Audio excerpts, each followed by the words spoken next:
अंगद की शादी आखिर किससे होगी? यह सवाल अब हर किसी की जुबान पर है। एक तरफ है मासूम, सच्ची और प्यार में डूबी हुई वृंदा, और दूसरी तरफ है खूबसूरत, समझदार लेकिन चालाक मालती। सीरियल क्योंकि सास भी कभी बहू थी के आने वाले एपिसोड में जो धमाकेदार मोड़ आने वाला है, उसने दर्शकों की धड़कनें तेज कर दी हैं। क्योंकि इस बार शादी के मंडप में जो ट्विस्ट खुलने वाला है, उसने सबको हैरान, परेशान और भावुक कर दिया है। मालती को हमेशा से अंगद के दिल और इस घर की बहू बनने का सपना रहा है। वह तुलसी के सामने खुद को एक आदर्श, संस्कारी और समझदार लड़की के रूप में पेश करती है। वह तुलसी की हर बात मानती है, घर के काम करती है और सबका दिल जीतने की कोशिश करती है। लेकिन उसके मन में कुछ और ही चल रहा होता है।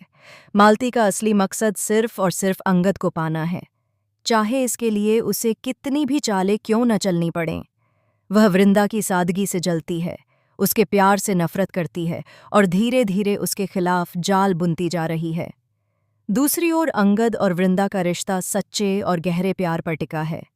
दोनों की मुलाकात भले ही संयोग से हुई हो, लेकिन उनके दिलों का रिश्ता बेहद सच्चा है। दोनों एक दूसरे के दुख दर्द को बिना कहे समझ लेते हैं, पर हालात ऐसे बन चुके हैं कि दोनों अपने दिल की बात जाहिर नहीं कर पा रहे। परिवार का दबाव, समाज की बंदिशें और मालती की साजिशें मिलकर इस रिश्ते के बीच दीवार खड़ी कर रही हैं।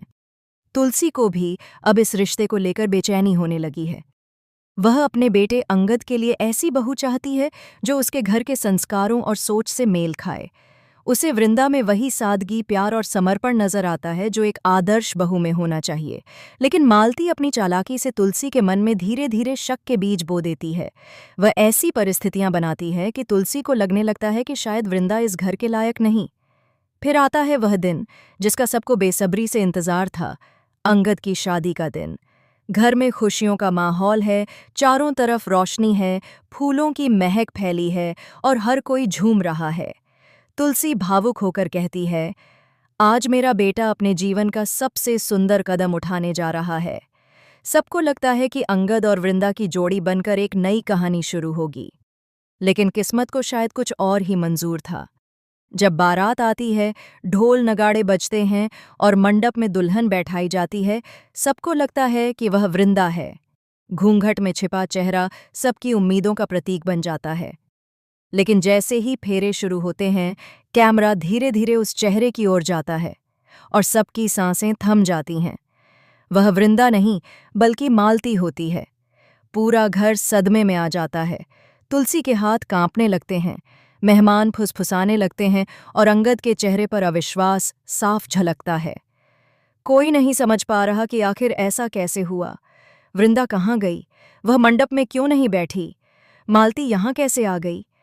तभी मंदिर के बाहर से एक चीख गूंजती है, रुको! यह शादी नहीं हो सकती। सभी की नजरें घूमती हैं और वहां खड़ी होती है वृंदा, अस्त व्यस्त हालत में, आंखों से बहते आंसुओं के साथ और हाथ में सच्चाई के सबूत लिए हुए।